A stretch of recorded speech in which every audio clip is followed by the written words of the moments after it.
बड़ा नाम अरसंघा नाम, रसा नाम छंद सांपी, मंगला नाम चौकरतारो बंदे बाणी विनायको।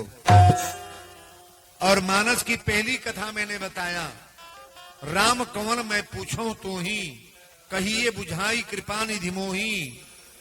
एक राम अवधेश कुमारा, तीन कर चरित विदित संसारा।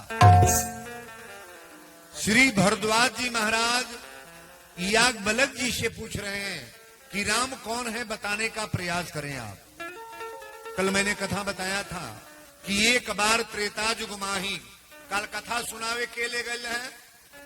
शंकर भगवान अपनी अर्धांगिनी के ले गए। शंकर भगवान की औरत का नाम का बताओ गल का नाम क्यों नहीं जानता? और बोले पर तबे हम बोल पाए। बैठे बाबा, बैठ जा, कहीं बैठ जा। सती नाम रहे ना। शंकर जी की पहली औरत का नाम क्या है? सती नाम है। गौर से सुनना। प्रथम जन्म दक्ष गृह जाई, नाम सती सुंदर तनु आई। पहला जन्म में सती रहली, प्रजापति राजा दक्ष के बेटी, और शंकर जी से बियाह राजा दक्ष कैले रहले। सती अपना नैहर में बिना बुलावल गई तो मर गई कि ना? मर गईली। कथा सुने नहीं गईली, भगवान के परीक्षा लेवे गईली। अब भोलेनाथ से इला के बाद झूठ बोल देली। आप सभी लोग, हम लोग शंकर जी के संतान हैं महाराज। पृथ्वी पर जितने लोग आए हैं, भगवान शिव से बड़ा है कौन? हमारे भोलेनाथ से बड़ा कोई पृथ्वी पर है नहीं।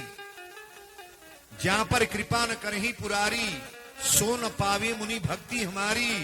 शिव द्रोही ममदास कहावा। शंकर जी से द्रोह करने वाला व्यक्ति कभी भगवान को प्यारा नहीं होगा, राम को प्यारा नहीं होगा। और जब तक शंकर जी का भजन नहीं करोगे, हम लोग के जीवन में कल्याण होने वाला नहीं है। आइए एक बेरौरी हाथ उठा ले जा, ताली बजो बढ़िया रहे।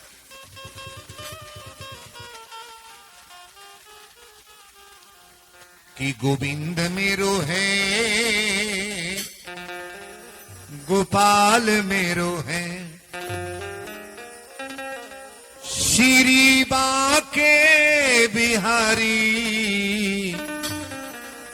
नंदलाल मेरो है।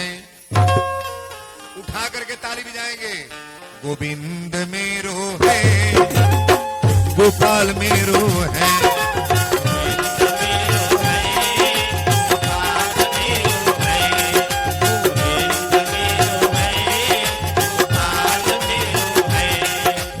गोविंद मेरो है, गोपाल मेरो है।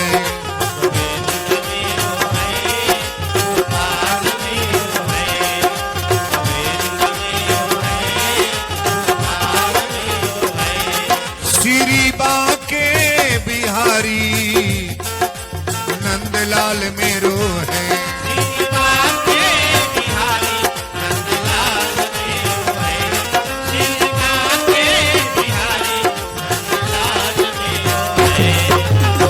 गोविंद मेरो है, गोपाल मेरो है,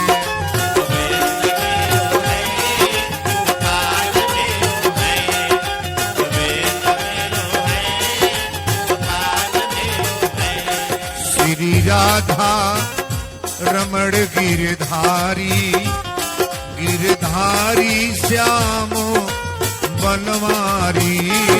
श्री राधा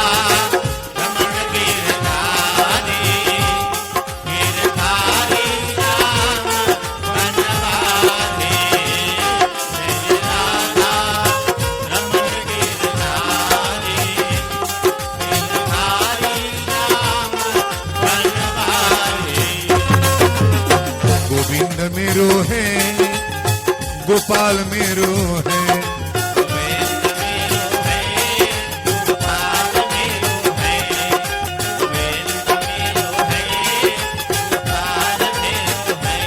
श्री बाके बिहारी, नंदलाल मेरो है।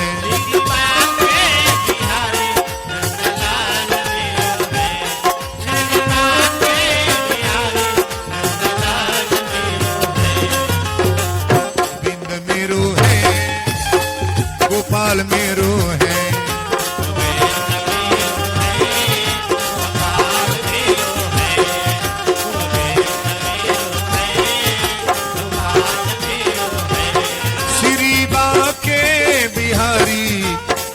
नंदलाल मेरो है।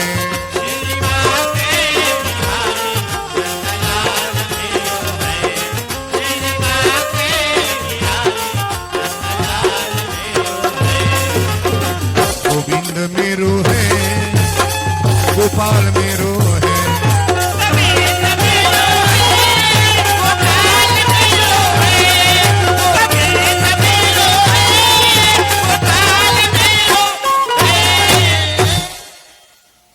श्री बांके बिहारी नंदलाल मेरो है।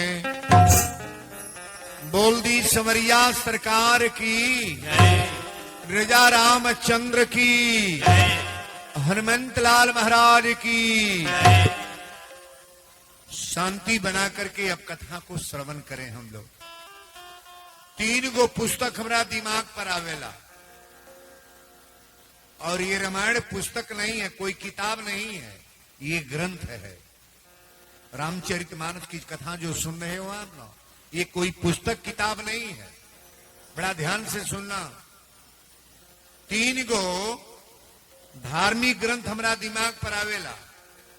अगर शरीर को मोक्ष प्राप्ति करना है, मरने की कला सीखना है, तो कौन कथा सुनल जाओ? श्रीमद् भागवत। निमने मरल जा सांसत न होखो, कोनो दुर्गत न होखो, कोई कष्ट न हो, तो कौन कथा सुनी जाए? तो आप श्रीमद् भागवत को सुने। किसी वैदिक आचार्य को बुलाकर, किसी पंडित को बुला करके श्रीमद् भागवत की कथा सुने आप। मरने की कला अगर सीखना है तो श्रीमद् भागवत सुने, और जीने की कला अगर सीखना है, बेटा का विचार बढ़िया हो, भाई का विचार बढ़िया हो, माता पिता पुत्र का विचार बढ़िया हो, तब कौन कथा? तो रामचरितमानस। चले के तरीका, बैठे के तरीका, बोले के तरीका, अगर रहन सहन सीखना है तो आप रामचरितमानस को सुने। घर में अगर पीटा पीटी करे के बा, लाता मुकी करे के बा, मुड़ कटौवल करे के बा, मर्डर करे के बा, हुका हुकी करे के बा, तो एक पुस्तक और आवला जौना के नाम महाभारत हो।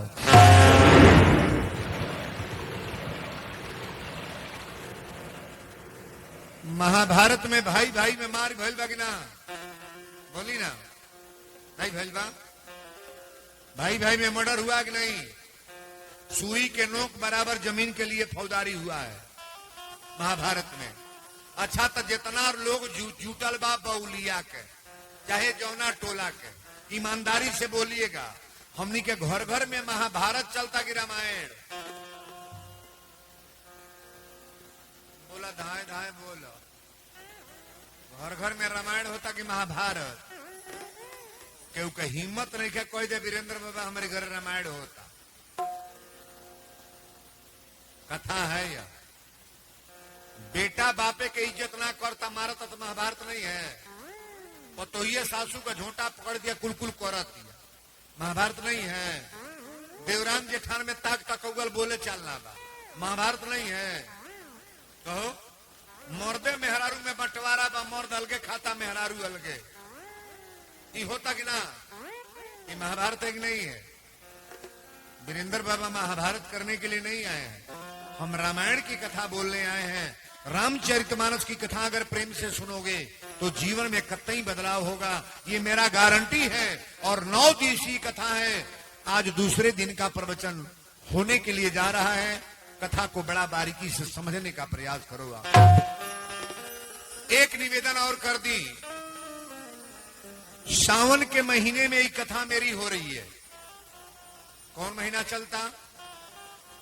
अच्छा, तो सावन में कतनो बाउर घर होखे, ओकरा घर में कोई उल्टा पुल्टा खाई तो कोनो जाति होखो खाए खातिर तो पंडियो जी लोग खाली उल्टा सीधा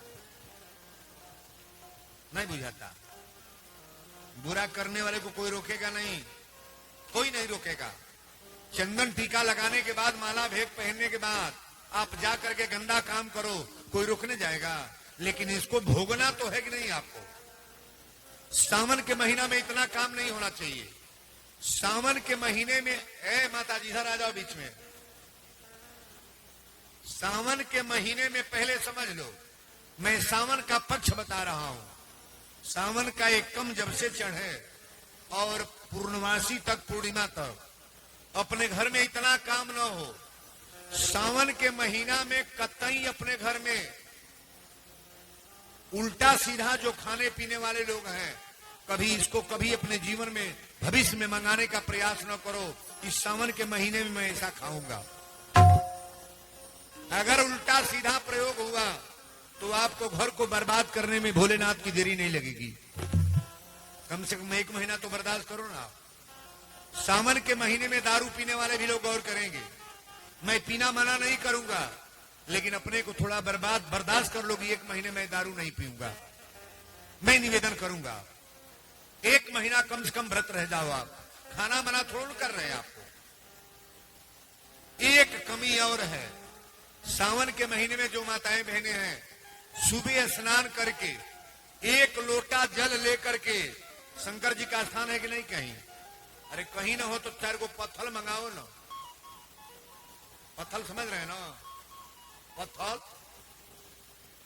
यही पत्थल पर लोग साइकिल चलावता, यही पत्थल पर लोग चप्पल पहन के चलाता, यही पत्थल पर लोग बैठ के टॉयलेट करता, पैखाना करता, यही पत्थल पर कुल नरक होता। लेकिन उसी पत्थल को कारीगर जब झिन्नी हथौड़ी लेकर बैठेगा ना, तो मूर्ति बनाएगा, शंकर भगवान को लिंग बनाएगा, जिस पर हम लोग जल चढ़ाते हैं। हमारा ताली बजाओ बढ़िया है।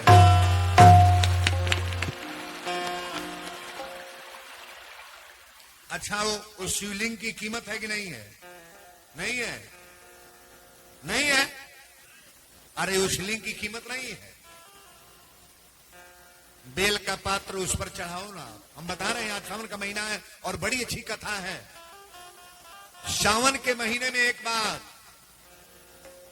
आप जितना जहां अगर शंकर जी का मंदिर है, सुबह स्नान करके अपनी बेटियों से कह दें जिनकी मांग में सिंदूर नहीं पड़ा है, 5 पत्ता बेल का होना चाहिए। को पत्ता को 5 पत्ता। अगर पार लगे तो उस पर राम राम राम राम लिख दो, और नहीं पार लगता है तो मत लिखो। लेकिन लिखने के बाद जब लाल चंदन आता है पीला वाला ना, उसे लिखना है। किसी लकड़ी से लिख दो राम राम राम राम राम, और पूरे सावन चढ़ाओ बेलपात्र। फूल अगर मिल जाए तो फूल पीला फूल होना चाहिए। शंकर जी को लाल फूल नहीं। कौन फूल? कनेल का फूल इतनी पर मिलेगा? मिलेगा नहीं मिलेगा? नहीं मिलेगा, नहीं होगा। कनेल का फूल, पीला फूल। और शंकर जी को दूसरा कुछ नहीं चढ़ाना है, केवल बेलपात्र और पीला फूल लेकर के चढ़ाओ। पूरे सावन 1 महीना आपके शादी में अगर कोई परेशानी हो, तुरंत तय न हो जाए, आपकी कठिनता कष्टता जो है दूर ना हो जाए, तो कहना कि वीरेंद्र बाबा आप क्या बोल के गए। ताली बजा लो बढ़िया रे। जिनके घर में 1000 परेशानियां हैं, रोग बीमारी नहीं हट रहा है, तरह तरह का कष्ट है, मर्द परेशान है, लड़का परेशान है, नौकरी नहीं मिल रहा है, कमाई भी आ रहा है तो बरकत नहीं हो रहा है, बार बार ठोकर खा रहे हैं, तो आप इतना जरूर करो, सुबह स्नान करके 1 लोटा पानी लेकर के बेल पत्ता 5 को लेकर के अपने हाथ से 1 महीना चढ़ाओ। आप, मैं रिकॉर्ड बोल रहा हूं, रिकॉर्ड बोल रहा हूं। सावन के महीने में शंकर जी को जल चढ़ाने वाला व्यक्ति कभी दुखी नहीं होता है महाराज। अच्छा, तो सावन में के जल चढ़ा वाला तने हाथ उठाए, जे चढ़ौले होते ही उठाई। और तो लोग का एक चढ़ेबू तो लोग का कौन मतलब है? 5 जने गाँव बैठल बालू, तो दुर्गा जी का कपूर जर है लोग नवरातन में। जौन माई बोलत या आशीर्वाद देती है, वो बेटा गोड़ नहीं लगाता। कैसनो माई होके बेटा गोड़ लागी तो जरूर कही बाप जियत रहो, हमरो और दुगाई लेके जियत रहो। अब दुर्गा माई बोले ली हो, मटिया का बनता मूर्तिया बोले ली। और जिनको माता पिता पर विश्वास नहीं है, अपने से पुरनिया पुरखों पर विश्वास नहीं है, आप देवी देवता पर विश्वास कैसे करोगे? आप बाबा धाम जाकर के जल चढ़ाए आ रहे हो, अब माई का कबो गोड़ छू के प्रणाम ना करे तो जल फायदा करेगा? करेगा फायदा? हमारी कथा नहीं है, सीधे संस्कार है। कहो हमें सासू का के गोड़े ना लागे कबो, और शंकर जी का रोज जाके बेल पत्ता पानी गिरावा कर कर कर कर। शंकर जी आशीर्वाद दिए कि श्राप नहीं निकलता हो। जौन पतो ही अपने सासू का गोड़ कबो नहीं लागे लेना, वो डोलची लेके दौड़ के हाथ भाजत पूजवे करे जाई। बुढ़िया से बोले चल लाई बा, तने नहीं बा। जौन पतो ही 5 बरस से बूढ़ा से बोलती नहीं बा, अम्मा जी से बोल चल नहीं बा। मर्द कमाता मस्कट बंबई दिल्ली, अब 5 बरस से बोल चल नहीं बा। बुढ़िया मरे जातिया, सांस टंगाई बा। अब वो जो जाके मझली पतो ही बैठी कही अम्मा जी चिन्ह तो नहीं हमरा मझली पतो यही दादा। अब इनका चिन्ह ही मझली है, जीवन भर लतियौली है, मन नहीं हटल। आई होता कि नहीं जौन बोलता नहीं होता जो नहीं पर करत लोगों ने बोलो, हम दूसर नहीं बोले ले, दूसर जनते नहीं के। शंकर जी के 2 लाइन तनी निमित रहल जा कि हे बाबा अरे बसहा बैलवा पर करेला सवरवा भंगिया धतुरवा आहार।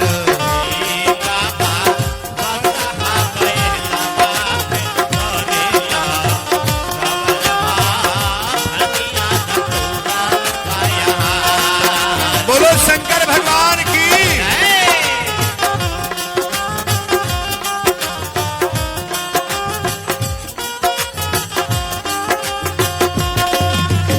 अरे हे बाबा बसहा शिव जी बसहा, ए बाबा बसहा बैलवा पे करेला सवरवा भंगिया धतुरवा आहार।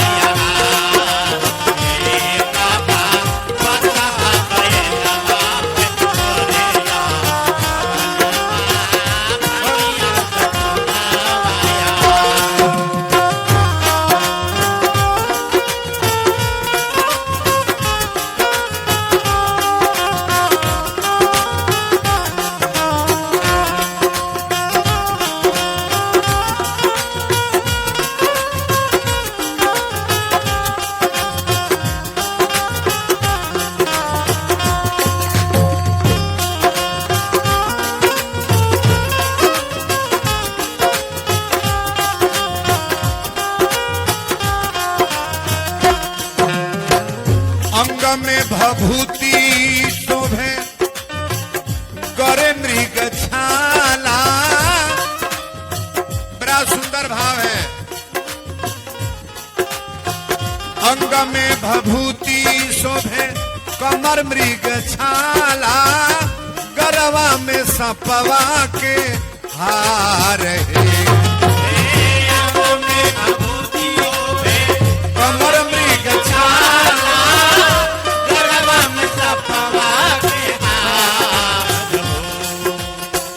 अंग में भभूति शोभे कमर मृग छाला, गरवा में सपवा के हार है। हे बाबा जटवा से गिरेली हरदम गंगा मैया, जल बीचे गंगा जी के धार।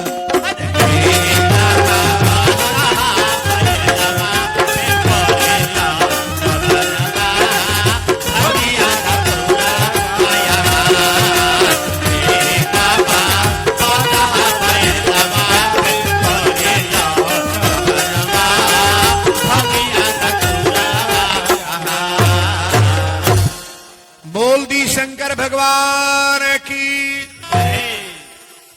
सावन के महीना बा या भोलेनाथ के आज बियाहे की कथा बा। प्रवचन जो रात लोग सुने हैं आप लोग गौर करिएगा। सती मर गई बड़ी तक का नाम से जन्म भइल बा, तेही कारण ही में गिरी गृह जाई आ जनमी पार्वती तोनु। सती जब मर गई तो का नाम धराई, का नाम पार्वती नाम रखल गई। राजा हिमांचल के पर्वत के बेटी बन के अली। अच्छा बताई, शंकर जी के बियाह एक लड़की से भइल बा कि 2 गो? एक लड़की, नाम बदलल बा ना, आदि भवानी है ना। शंकर जी के बियाह कोनो लड़की से नहीं होला। हमारी माता जी हैं आदि भवानी। आदि भवानी है। शंकर जी के बियाहे में गणेश जी के पूजा भइल बा। गणेश जी शंकर जी के बेटा हो। गणेश जी शंकर जी के पुत्र हैं और शंकर जी के विवाह में गणेश जी का पूजा हुआ है। तो गणेश जी को क्या मानेंगे? शंकर जी के बेटा कि आदि देवता? आदि देवता है। गणेश जी को कभी ऐसा मत कहना कि शंकर जी के केवल पुत्र हैं, आदि देवता हैं गणेश भगवान। और बड़ी प्रेम से कथा को श्रवण करने का प्रयास करना। अब कथा युद्ध से शुरू होता। सती के जन्म हो गई। ये जो शंकर जी जब समाधि ले लें तब तारका नाम के राक्षस तैयार हो गई। तारका तैयार हो गई। तारका सारा देवता लोग के भूजे तड़पावे मुआवे लागल।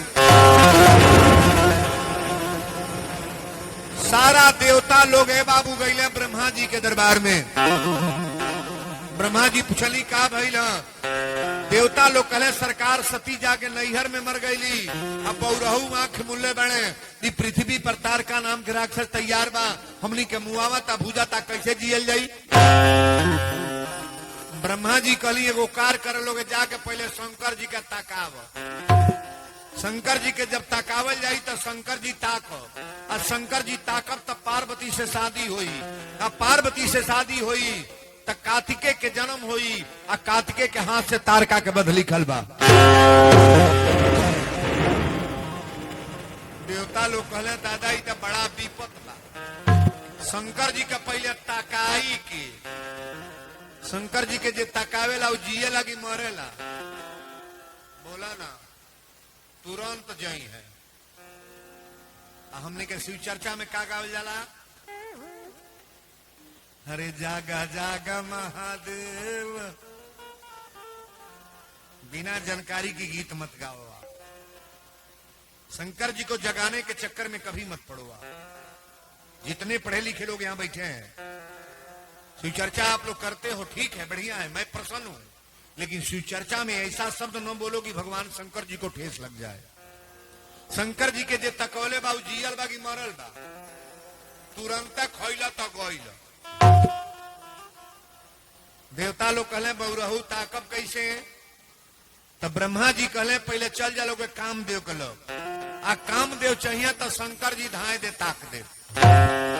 कामदेव के लग गए लोग। कामदेव से कह लोग हे कामदेव चल के शंकर जी के ताका न दो। कामदेव कहले हम ना जाए तकौले का पहले हम ही ताक दे। देवता लोग कहले ना चलबा तो मुक्का मुक्का मार के मुआइए दे जो चलबा कि ना? कामदेव कहले तो लोग के हाथ से काहे मरब? मरब तो बहुरहू के हाथ से चला चल तनी। कामदेव गईले आमे के पेड़ पर चढ़ के आमे के पत्ता में छिप के काम के बाण तल्ले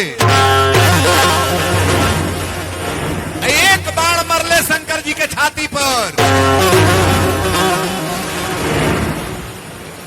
तुरंत शंकर जी के तीसरा नेत्र खुल गए। शंकर जी के कोगो नेत्र है? कोगो? दूगो?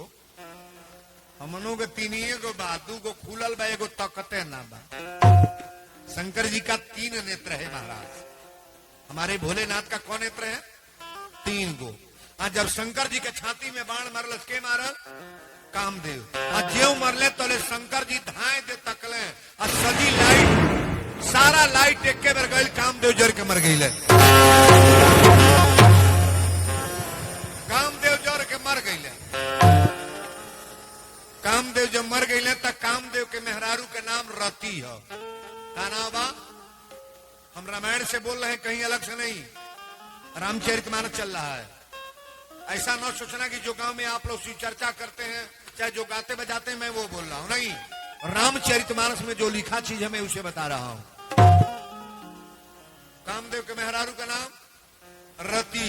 रति गैली भगवान शंकर जी के सामने हाथ जोड़ के कली ही बोले ना जे करी मांगी में सिंदूर बाना रोरा भरी ले जौन बाझनी औरत बाऊ के बेटा दे ले हमार पति जिंदा हमरा पति के मुआ दे ली। शंकर जी कहले तोरा पति के हम नहीं मरली हम मरले बाऊ देख बाणा लगल भाई है। रति कहली मुले कैसे हम शंकर जी कहले हम तकली हैं जरी के मर गई ना। भगवान मारते हैं कि तारते हैं? परमात्मा मारते हैं कि तारते हैं? केवल तारते हैं भगवान। भगवान कभी मारते नहीं है महाराज। कहीं बताओ कोई प्रमाण जो भगवान किसी को मारे हो? अरे जिनको मारा उनको तार दिए महाराज। हम लोग को मनाना चाहिए कि भगवान आपके हाथ से मेरी गति हो। बोलो शंकर भगवान की जय। शंकर जी कहले तोरा पति के जिंदा कदी कहली कि ना? कहले कि तोके वैकुंठ भेज दी कहली कि ना?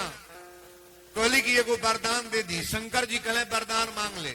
रति कहली रोरा वरदान दे दी जौन इच्छा होके। शंकर जी कहली कि जब जदुवंश लीने अवतारा, कन्हैया के अवतार कब भइल बा? द्वापर में कि कलयुग में? त्रेता में? द्वापर में। ये कथा हम कब का बोल रहे हैं? त्रेता का। त्रेता का प्रवचन है। भगवान शंकर जी कहले कि तोरा पति के जौन मरले बानी अगला जन्म में तोके वरदान देतनी जैया कन्हैया जी के जन्म होई, कन्हैया के बेटा के नाम परदुम्न, कन्हैया के पुत्र के नाम परदुम्न। अगला जन्म में जब तोर जन्म होई तो कन्हैया के पतो ही बन के ते अइबे। इतना बड़ा कार्यक्रम दुर्गेश कराओ तो कुछ मिली ना मिली। माई तर जाई, भाई तर जाई, बेटा तर जाई, बाप तर जाई, नाती चढ़ जाई, गांव तर जाई, जवार तर जाई महाराज। ताली जावर यारे। ये छोटा प्रोग्राम नहीं है। तुलसी बाबा लिख ले कि कृष्ण तनय होई हन पति तोरा,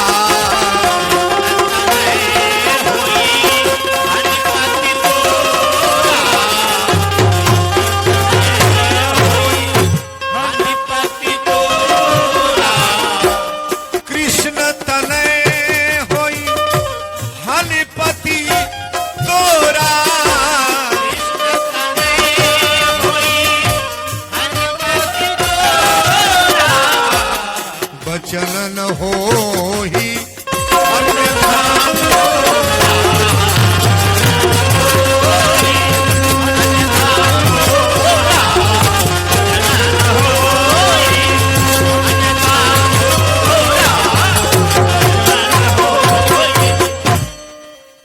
आगे आ जाइए। आगे जगह तो है, यहाँ बैठ जाओ, इधर बैठ जाइए। बड़ी बारीकी से कथा को समझने का प्रयास करना। हाँ यहाँ बैठ जाइए, सुंदर जगह है, बैठ जाइए। आड़े नहीं बैठल जाला कथा में, कबो आगे बैठल जाला यही जो। और जौन सीट बाई सीट नीक ना बा, भगवान की कथा के सामने बैठा जाता है, बगल वाला सीट गलत हो जाता है। जो आप लोग बगल से कथा सुन रहे हैं ना, अच्छा भगवान से दूरी बनाना चाहिए कि नजदीकी? नहीं बोलोगे? ये जगह जो है, जगह तो कम है। अभी 2-3 दिन कथा हो जाएगी तो कहीं आज जगह मिलबे नहीं करेगा। अब पूरे इलाका के लोग जान जाएंगे वीरेंद्र की कथा है तो अपना पे 10, 20, 50 हजार लोगों को तो लेकर हम घूमते हैं महाराज। अभी हमारी छपरा में कथा थी, 5 एकड़ का पंडाल था और कहीं खड़ा होने का जगह नहीं था। 2 थाना पुलिस लगती थी तो कथा होती थी महाराज। बोलो शंकर भगवान की जय। कहीं बैठ जाओ मैं कोनो बेजाई नहीं बा। घरों में सुना तो बा, घरों में से सुन ले तुम निके बा। अब इन बसहो टोला के बड़ा सिखावे पड़ी। इहो टोला नगदे टोला बा। हाँ ठीक बा। कथा के श्रोताओं से निवेदन करेंगे 3 घंटा का टाइम लेकर के आप जरूर भगवान की कथा में आओ। आने जाने का प्रयास करो 3 घंटे के लिए। ये पिक्चर क घंटे का है? 3 घंटे का पिक्चर है। और भगवान शिव की विवाह की कथा आज है। बोलो शंकर भगवान की जय। भगवान शंकर जी रति से कहली कि कृष्ण तने होई हन पति तोरा, अब बचन न होई अन्यथा मोरा। तोर पति के बनी? त्रेता की कथा है, जब कामदेव मर गई तो शंकर जी वरदान दिले कि तोर पति कन्हैया के पुत्र के नाम परदुम्न, अब परदुम्न के औरत बनबे के द्वापर में तो तोर ससुर भगवान कृष्ण बनी है। ताली बजाओ बरिया रे। ई तो वादा हो गए, लेकिन अब रउरा बताई शंकर जी के बियाहे के अगुआ के ह? अगुआ नारद के मान के बाद बियाह करा दिए। रामायण पहले पढ़िए, रामचरितमानस को पढ़ने का प्रयास करो आप। शंकर जी के विवाह के अगुआ हमारे राम जी हैं। शंकर जी के इष्टदेव कौन है? राम जी। और राम जी के इष्टदेव कौन है? शंकर भगवान। शंकर जी राम जी को प्रणाम करते हैं और हमारे राम जी भोलेनाथ को दंडवत प्रणाम करते हैं। महाराज बोलो शंकर भगवान की जय। राम जी पहुंचल बानी, कथा हम सीरियल बोल रहे हैं। राम जी गईली तज भोलेनाथ के देख के दंडोत प्रणाम कैली। शंकर जी पूछली आप कहा? राम जी कहले रउरा से निवेदन करे बनी, एगो काम अझुराइल बा। कहले कौन अझुरा बा? हमसे हो सकेला? हाँ। कहले रउरा वादा करी तो हो जाई। कहले कौन चीज करे के बा? कहले रउरा इतने करी कि पार्वती से बियाह करे के इच्छा बना ली, तैयारी बना ली, शादी हो जा। शंकर जी पहले 2 मिनट हंसली। राम जी पूछली काहे हंसतनी? शंकर जी कहली है हंसतनी, रौरे चलते तो हमार मेहरारू मर्दे में छूटा छूटी हो गए। शंकर जी की पहली औरत का नाम क्या है? सती। सती से छूटा छूटी केकरे चलते भाई? नहीं बोलो। अच्छा हमरे चलते केहू को मर्दे मेहरारू में फुटमती हो जा तो हमरे फेर में केहू पोरी। लेकिन राम जी जान रहे हैं कथवा सती के सुनावे केकर ले गए? राम जी के। परीक्षा लेवे केकर गईली सती सीता बन के? राम जी के। आईली तो झूठ केकरे खातिर बोली? राम जी के लिए। आज उहे शंकर जी आज कहतनी कि रउराइल बनी बियाह करावे। राम जी कहले सरकार विवाह करी रउरा, दुल्हा बनी हमरो इच्छा बनल बा। शंकर जी कहली जब राउर इच्छा बन गल बा तो हमरो इच्छा पूरा बा। बोलो शंकर भगवान की जय। पहला बियाह के अगुआ हमारे राम जी हैं। नारद जी हस्तरेखा देख के पूरा व्यवस्था बतौले बड़े। पार्वती के दुल्हा के रूप रंग रेखा कैसन हुई है, तोहार पति कैसन मिली है, जोगी जटिल सारा व्यवस्था हमारे शंकर भगवान का ये व्यवस्था बताए हैं नारद जी। आज शंकर भगवान सप्तऋषि लोग के बोलोले कहले जाके पहले बियाह काटा लोगन। पार्वती जंगल में तपस्या करतड़ी। शंकर जी के पूजा जब करे चाहिए तो देखिए एक बात बता दी, जिन लड़कियों की शादी करना है बिना बेल पत्ता का पूजा भोलेनाथ का कभी मत करो आप। कौन पत्ता? श्रीफल का पत्ता होना चाहिए।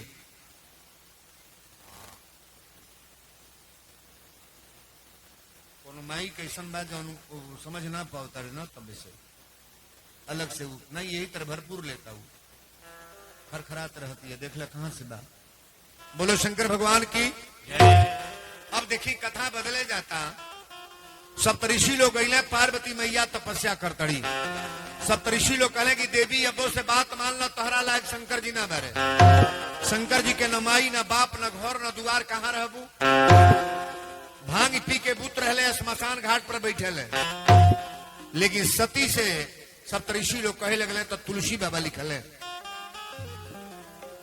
जन्म कोटि लगी रह गए हमारी,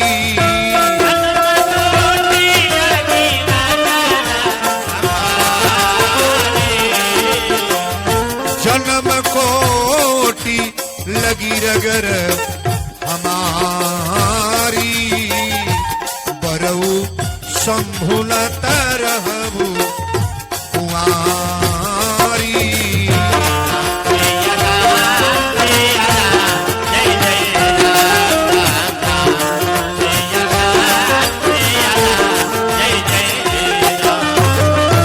तजऊ नारद कर उपदेशु,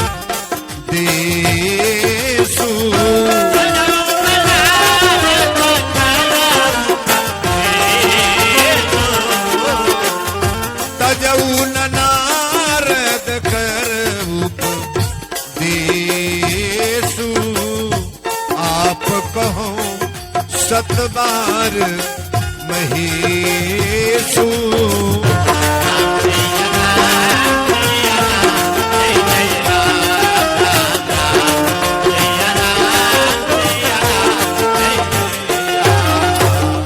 बोल दी शंकर भगवान की।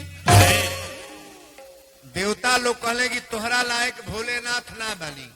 शंकर जी के माई ना बाप न घोर न दुआर कहाँ रहबू। तब पार्वती मैया कहली कि कान खोल के पहले सुन लोगे। जन्म कोटि लगी रगर हमारी, एक जन्म ना जो बेर जन्म ले बियाह कैसे हुई शंकर भगवान से। जन्म कोटि लगी रगर हमारी, अब बरऊ शंभु न तो रहू कुंवारी। शंकर जी से शादी हुई तो हुई ना तो कुंवारे रहो।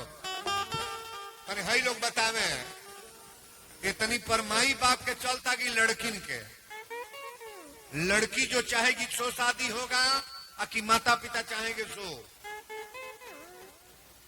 चलो तमाई बाप के देखौटी तो नगदे होता, और देखौटी में उहे देखे जाता जरा कुछ को सहूर ना बा। आपन रूप रंग के नहीं देखा था कि हम करिया बानी की गोरहर, नाक हमार धौसल बागी नाट बानी। अपना लुगा पहिरे के जरा सहूर नहीं बा उहे देखे जाता पतो। गईले पर हेतना फीस, कोनो कहतिया नकबे धौसल बा, कोनो कहता सांवरी बा, कोनो कहता गोरहर बा। अच्छा बताई रउरा देखे जाता नहीं तो पहले अपनो परिवार देखे के बाकी ना। तोहार बेटी कैसन बा, तोहार बेटा कैसन बा, तोहरी घर का लोग कैसन बा, तोहार मर्द कैसन बा, आपन पोजीशन पहले देख लिया तब के छांटा बीनो। एक गो घोर बा, 5 को देखौटी होके निगलेट होता था, शादी ना होता, पसंद नहीं आता। और पतो ही आवत या कि आवते बंड बाजा बाजल शुरू। ढेर छटने मिलने पर निमन मिली बाबू नहीं बोलो। तिनिये को काल रहल, भूतकाल, भविष्य काल, वर्तमान काल। अब एगो नया चलल बा मिस काल। रौरे यहाँ बागनाई हमरे और तो खूब चलता। मिस कॉलवे पर बियाह तय हो जाता। यहाँ जितनी बेटियां बैठी हैं गौर करना, बिना माता पिता की इजाजत की अगर शादी करोगे तो नैहर और ससुराल दोनों बर्बाद हो गया। मैके में तुम्हारा कभी इज्जत नहीं होगा, और ससुराल में जाओगी वहां भी तुम्हारा दुल्हनिया कोई के भाभी नहीं के कोई लोग कोई हौआली बा फलानावा फलानावा। अरे भागी के न बोल बड़ू तो भौजी कोई के हो दुल्हनिया। जीवन में भविष्य में जो बेटियां बैठी हैं भूल करके भी मोबाइल से कांटेक्ट करके किसी बच्चे के चक्कर में मत पड़ो। तुम्हारा भाग नसीब बढ़िया होगा तो बढ़िया मिलेगा, और बढ़िया करने के लिए बढ़िया बनना पड़ेगा ना। बोलो सच्चे दरबार की जय। एक यानी देवता कहल है कि बूढ़े बर खातिर आई ऐसन बर खातिर झूठे गौरा तो करेलू। बूढ़े बर खातिर बूढ़े बर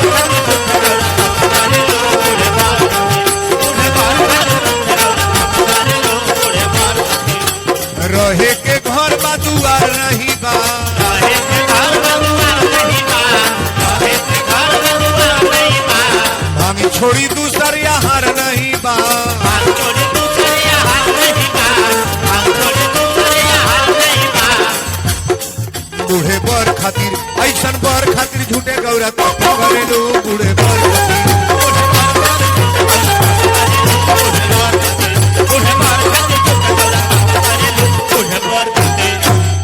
सप्तऋषि लोग कहले कि बियाहे के तपस्या छोड़ दा, तारा लायक दुल्हा ना बढ़े। लेकिन शंकर जी ऐसा दुल्हा है धरती पर केहू बा। शंकर जी सांवर है कि गोरहर? सांवर। राम जी गोरहर है कि सांवर? कन्हैया जी गोरहर है कि सांवर? विष्णु भगवान गोरे हैं कि सांवर? अर्थात सांवर नहीं कह कि ना? सांवर नहीं ठीक है, नहीं ठीक है। हमरा भरत व्यास को गीत गोले रहले कि जवन बात बा संवर को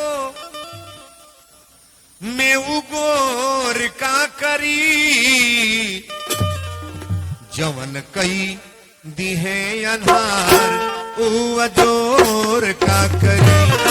जवन कई दिहे अनहार उ अजोर का करी, जवन कई दिहे अनहार उ अजोर का करी।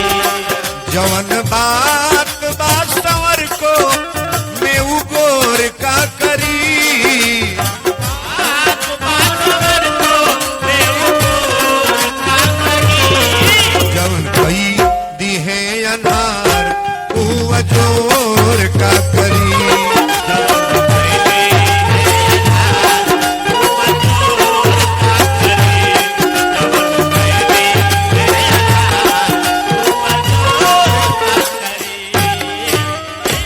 थोड़ा इस शब्द को समझने का प्रयास करना। जवन बात बात संवरकों में वो गोर का करी, और जवन कई दी है अनहार वो जोर का। गोरहरे देही पर गोरहर खूब रूपरेखा बा, ऊपर करिया कहीं तिल हो जा तो वो शुभ माना जाएगी ना? नहीं मानाई? नहीं माना जाएगी। गोरहर देही पर गोरे शरीर पर काला तिल हो जाए तो सुंदर लगेगा कि नहीं? नहीं लगेगा। आ सौरे देही पर कहीं गोरहर हो जा तो बाबू ओके चोरक कहल जाएगी शुभ। नहीं बोल बोलोगे? अच्छा कौन है? सांवला का रिकॉर्ड है महाराज। हमारे शंकर भगवान को लिखा गया है, कर्पूर गौरम करुणावतारम संसार सारम भुजगेंद्र भारम सदा बसंतम हृदयार बिंदे अभवम भवानी सहितम नमामि। शंकर जी को बताया गया है कि सत्यम शिवम सुंदरम। हमारे शंकर जी इतना बढ़िया कौन है महाराज? सुंदर। सप्तऋषि लोग कहले देवी अब से बात मान ला, तारा लायक दुल्हा ना बारे। अरे कैसे कटी कैसे कटी, अरे कैसे कटी हो गौरा कैसे कटी, भिखारी संग जिंदगी कैसे कटी।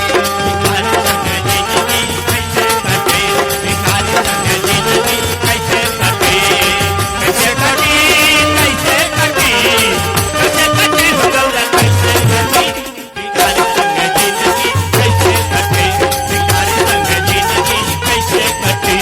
मुहवा में दांत नहीं बड़ा बूढ़ भइले, मुहवा में दांत नहीं बड़ा बूढ़ भइले, मुहवा में दांत नहीं बड़ा बूढ़ भइले, तोरा लायक दुल्हा जटाधारी न रहले।